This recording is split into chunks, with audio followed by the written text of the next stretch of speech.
Hi, my name is Savannah Scott, and I like to sing, and I like arts, and I like dancing because it's fun, and I have like friends at school, and I also like to play with my friends around the neighborhood. Hi, And good morning. My name is Ihsaan Carter. I'm a local and international author. I do have about 27 books of nonfiction poetry that has been published in the Amazon catalog. Okay, here's a poem that I wrote and published. It's on Amazon. It's called Filtered Wind Chimes. Water fell that springs couch, then dwell and dreams bounced. Taught dirt-filled clouds sing droughts. Drenched spelled streams doubt rings. Sat with fingers held, healed, sounds fenced. Hats empty, learn, muddy certain. Hands found sprinkled teams of round lips.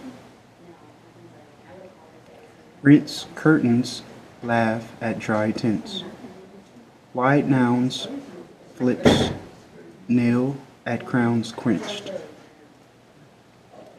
I rise, kissed, thou towels miss. Showered dressings announce Jesus. And that's one of the poems that I wrote in my spare time. Shucks. My name is Jaden Slocum, and I'm 14 years old, and I like to draw, dance, act, and I like playing basketball as well, but basketball the most. My favorite basketball player, just Steph Curry. And my favorite dancers, Chris Brown, Michael Jackson, and Ayo and Teo. My favorite actor is Kevin Hart. Good morning. I'm at the Bob Lucas Library in Altadena, and I'm Bob Lucas' first cousin. I also live in Altadena, and I think it's wonderful that I'm able to talk about our family, of which I'm very proud. I was in a writing class, and the topic was famous people I have met. And I realized that the most famous people I had ever met were my own family. So I decided to write it out. These are gutsy black people who stepped out of the box and did what they had to do. Moses Stallard, my great-grandfather, who was released from slavery at the age of 14, having been given to his master had been given by his master to his daughter as a wedding present. She and her husband then released him in the North, Illinois, which was a free state. That was before the Civil War. During Reconstruction, he built a dray business, hauling, and built 3 homes. Then came the big Chicago fire, which destroyed everything. It is on record at the current Chicago City Hall that he was the first person in line to get permits to rebuild his 3 homes. Determined, ambitious. In 2006, thanks to information passed on to me as a child by my grandmother, Laura, his daughter, we found his gravesite and mounted a monstrous monument as his headstone to honor him and his efforts. Where did he live all those years? As a child? How did he survive? Where did he learn his business knowledge? So much we will never know, though we have researched it as best we could. His daughter, my mother, Jeanette Ford was a maverick, different than her siblings or even other girls her age.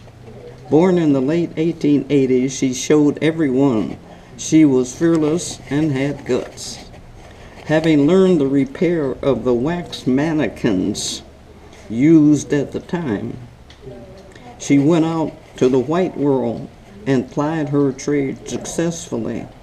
I can only imagine the harassment she probably suffered through.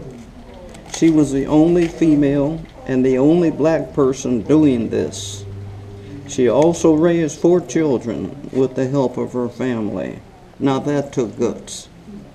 My brother Leon Ford earned his PhD and became a clinical psychologist at the time, 70 years ago, when the best occupation for blacks was the teaching profession.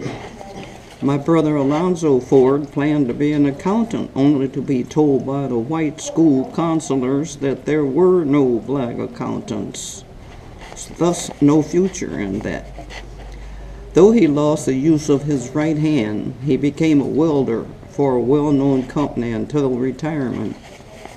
My Aunt Helen Ford taught school in Chicago, starting at the age of 17, and married 6 times. That's guts. My sister Yvonne Ford Bryant worked and put herself through USC, then worked as the teacher, principal, student advisor, the works, and retired after 35 years as an assistant superintendent of the gigantic Los Angeles school system. My ex-husband Samuel Ward, as a child, used to hide in the closet with a flashlight while experimenting with anything electronic. Because his mother said he was wasting electricity. During World War II, he gained 4 years of college credits in a very strenuous 10 months in schools sponsored by the U.S. government. This degree later enabled him to work as an engineer hired by Caltech to work at JPL and NASA until his retirement. His main job before retirement was to keep the atomic clocks going all over the world. My eldest son, Anthony Ward, retired from the Los Angeles Water and Power after 34 years at the age of 54. Studied electricity at Pasadena City College and is today is a master electrician, doing quite well. Rick Allen Ward retired from the LA Convention Center as a supervisor of all maintenance. That included repairs, painting, electrical heating, and so forth. But his interests lie in auto racing. He won Race Car Driver of the Year in 2000 and also builds his own race cars. My youngest son Aaron was the youngest person in the state that year to receive his chiropractic license. His office in Santa Monica has numerous well-known personalities as his patients. Grandson Richard Ward, on graduating from high school, made all necessary contacts necessary to enroll at West Point in New York, graduating as a first lieutenant. He is now a lieutenant colonel. Grandsons Dane and Derek Ward have enjoyed being firefighters for some years now. They have had their ups and downs. It's only about 25 years that minorities have been accepted in that profession.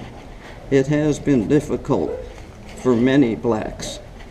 My niece Thera Ward left her home in Baltimore at age 11 to live with and train with the Dance Theater of Harlem as their protege. She's now past dancing age and teaches with the popular Alvin Ailey dance group.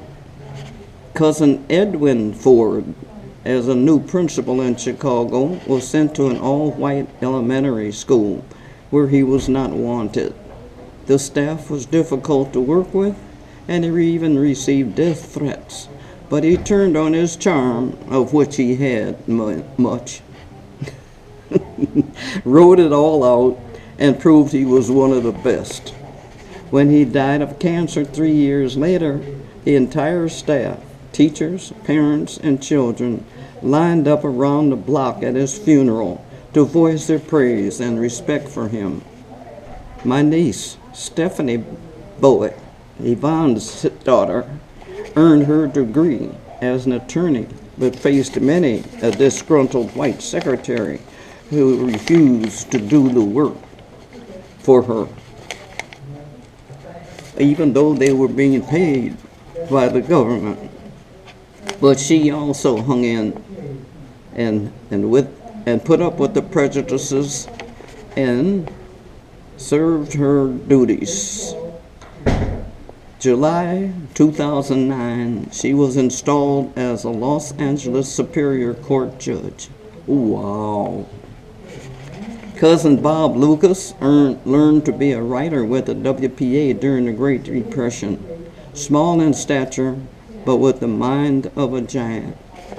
He wrote for Life, Look, Ebony, and Jet magazines, wrote for NBC television studios, had plays shown on television, wrote novels, and the Bob Lucas Library is named after him in Altadena, California.